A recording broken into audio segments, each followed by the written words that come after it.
You want another one? You don't hear me, Joe. Check this out, though. Hip-hop has given us many songs that are still played in clubs around the world today.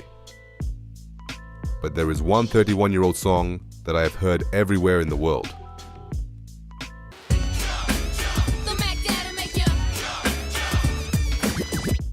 The song Jump by Kris Kross, a song that sold over 2 million copies in just 1 year and reached #1 in over 10 countries. But what is the story behind the music and the two artists who performed one of the greatest hip-hop songs in history 30 years ago? I will answer this question today, because today we are going to look at the tragic story of Kris Kross. Chris Kelly and Chris Smith are two friends from Atlanta who have been friends since elementary school. Chris Kelly was born on August 11th, 1978, and his best friend Chris Smith on January 10th, 1979. Even in elementary school, they were already involved in the hip-hop culture that had just been born. Artists like NWA are what the boys like the most, and so they adapt the hip-hop style of the time at a young age. They dress in eye-catching clothes and dress as if they were MCs themselves, even though they have never rapped.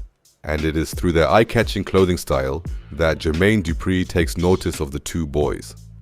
In 1991, an underground group called Silk X Leather had an autograph session at a shopping center in Atlanta, and by chance, the boys, who were just 12 years old, were also there. So the two boys approached the group to ask for an autograph. The producer of the group is Jermaine Dupri, aka JD, who at the time was just 19 years old. JD asked the two boys if they are artistically active because they are so well dressed and look like a group.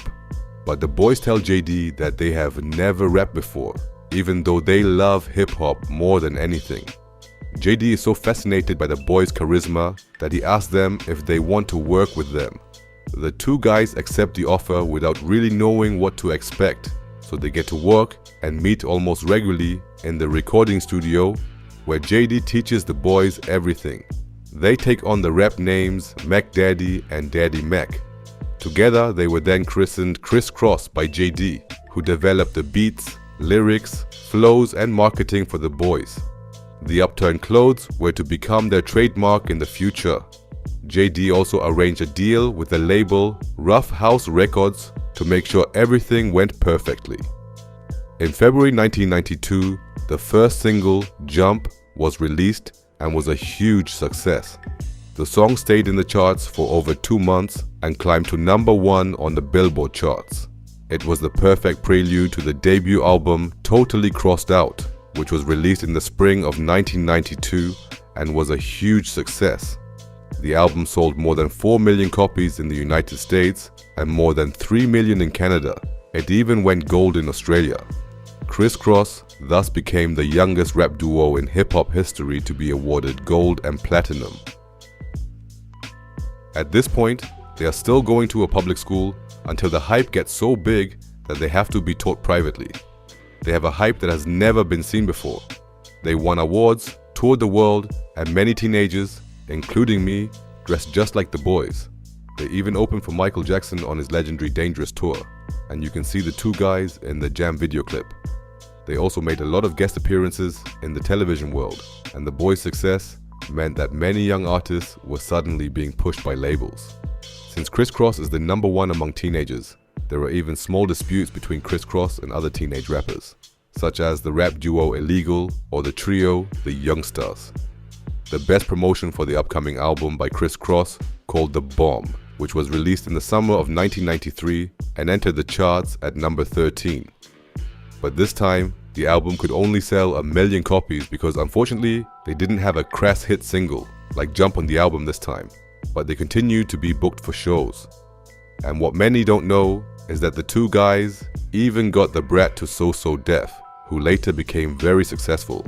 And at an album release party for Kris Kross, two rappers even met for the very first time, who would later go down in history as a rap duo, namely Method Man and Rapman. There are many rumors about this time because the boys, especially Chris Kelly, are said to have celebrated like adults at a young age.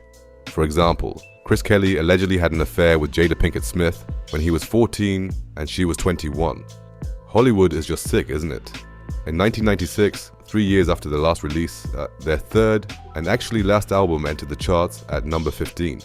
But the album could only go gold, maybe because they no longer had the childlike voices they once had, and so the two boys also became less interesting for the labels. For many years, nothing more was heard from the boys. According to rumors, this was also the moment when Chris Kelly started to take alcohol more and more often.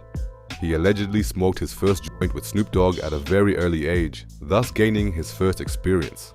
Unfortunately, this will ultimately be his downfall. At the beginning of the 2000s, the two boys planned a reunion and recorded a lot of songs in the studio. Unfortunately, the fourth album was never released due to internal problems. In 2003, Chris Kelly tried to start a solo career and released an album that was a huge flop. He founded a label and tried to launch artists, while Chris Smith founded an entertainment company. They both worked in the background until a photo of Chris Kelly emerged in 2009, showing him in a very bad condition.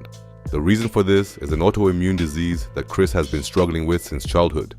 In addition, there were his alcohol and drug addictions. In 2013, Kris Kross performed on stage for the last time at the 20th anniversary of So So Def. With this appearance, there was speculation again as to whether there would be a reunion of the two guys after so many years.